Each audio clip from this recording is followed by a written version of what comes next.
I'm going to tell you guys a story. So a while back, way while back from you guys watching this video, somebody came into my Discord one day and their opening line was, "I'm tired of getting gaslit by the community and this seems like a cool place to talk about the game." Now, when they said that, I internally went, "Oh, this is not gonna end well." Because I know what that sentence meant. What that sentence meant was they had bad takes and they thought that I would agree with their bad takes. And so I kept an eye on them. I didn't say anything. I didn't be like, wow, that's a really weird fucking thing to say. Want to elaborate? I just left it alone. And the reason I did was because as long as this person was not being egregious and disruptive of the community, and they weren't bigoted or anything, I was going to leave it alone. And then one day, about a week or so after they joined, somewhere around there, they said the Fog Whisperer program has an eerie effect on content creators, which is a really weird fucking sentence. No, sorry, they said chilling effect, not eerie. They said chilling effect, which is a really weird sentence. And I said, what? And they said, the Fog Whisperer program prevents content creators from criticizing the game. Now, I thought that was a really dumb sentence because that is very obviously factually incorrect. So I told them as much. I said, that is not true. That is, you are factually wrong. Ots Darva, Scott Jund, True Talent, Lily Pie, Dowsy back when he was a creator, Hens, A-Run, large content creators make criticisms of Dead by Daylight all the time. And then he was like, True's not a Fog Whisperer. I was like, you didn't specify Fog Whisperers. You said big content creators. But even then, Ots and Lily are both Fog Whisperers and they both criticize the game regularly.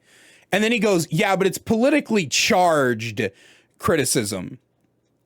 And I was like, what the fuck does that even mean? So basically, this person was basically bouncing the goalposts left and right, right? The big creators don't criticize the game. Yes, they do. Here are big creators that criticize the game. Well, that creator's not a Fog Whisperer. Okay, well, here are Fog Whisperers that criticize the game. Okay, but they're doing it politically, whatever the fuck that means. And I was like, okay, that's wrong. You're wrong. And what I realized is what he meant was he doesn't like that big Fog Whisperers and stuff don't insult the devs. They are constructive with the devs, which is something I've talked about in the past several times, where constructive criticism is the way to get healthy changes to the game we all supposedly love. And they got really mad, accused me of straw manning them when I pointed this out, and then they called me a fucking idiot, and then they left. And then I banned them to make sure they couldn't rejoin. But the point is of telling you that story is that is the context to which this question came up, because sometimes people will ask me, they'll be like, oh, how do you get your video ideas? Why would you even think to ask this question? It's most of the time stuff like that. It's a really interesting topic because while it is true that the guy was a fucking moron and just providing things that weren't factually correct, the point is that the Fog Whisperer program, could it be unhealthy for creators? Because partnership programs in the past have proved harmful when large creators are partnered with the company that provides the game that they mainly stream. I like to think of the EA partnership program, for example, with Apex. The EA partnership program caused a lot of creators to do what this guy was accusing our DPD creators of doing and basically never criticizing the game.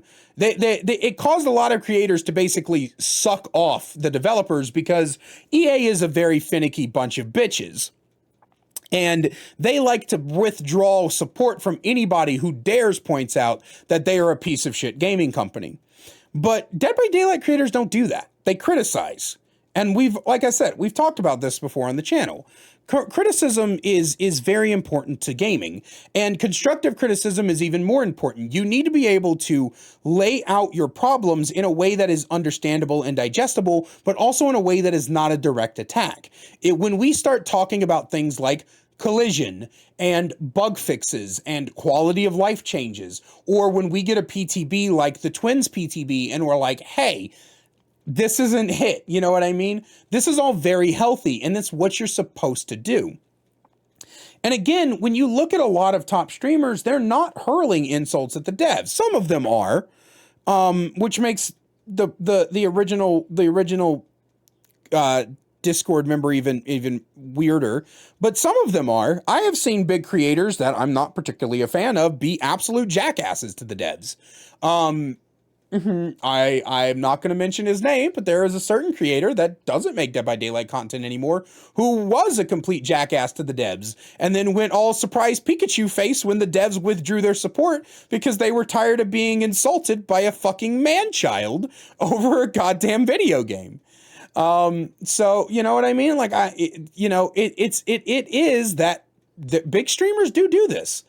But Fog Whisper, the difference between a lot of big streamers and Fog Whispers is that Fog Whispers are constructive with the way they present things.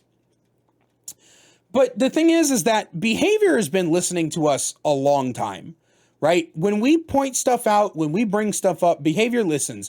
They walk back a lot of changes that they shouldn't have made, or they nerf certain things that they should nerf, buff certain things that they should buff. In short, they don't always listen. They don't have, nobody's saying they have 100% listen rate, all right? For the people, Buckle Up is still a massive problem.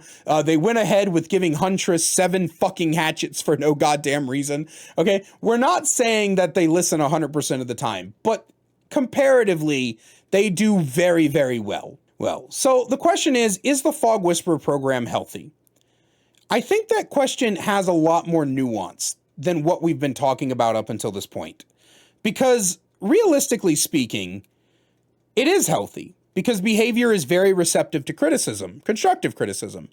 And it is nice to have what would essentially be a direct line to behavior through content creators. I think the problem with the Fog Whisperer program, though, is that it doesn't seem to work that well in terms of that direct line. Because there's a lot of times I'll watch a Fog Whisperer take community feedback and feed it directly to behavior. And it feels like behavior is just like, okay, and then doesn't do anything with it. Like it feels like whether you're a Fog Whisperer or you have Twitch shirts or you're just average Joe on Twitter, it feels like behavior listens to everybody at the same rate. And I feel like that misses the point of the Fog Whisperer program.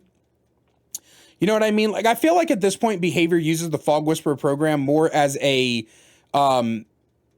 grabbing content creators for dev streams pool as it than it is like, you know, and they give away codes and stuff like that as well. But like, I feel like the Fog Whisperer program should be used to have behavior have direct lines to the community through these creators.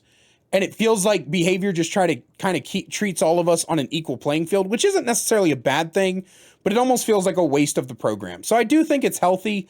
I just think that there's more that could be used to it. In conclusion, Fog Whisperer program healthy, needs to have a little bit more done with it. That guy was a weirdo. And I hope you guys enjoyed the video today. Please let me know what you think down below. And as always, a great big special thank you to our channel members listed on screen now. If you want to find out how to become a channel member today, then please click that join button down below. I love you guys so much, and I will see you in the next one.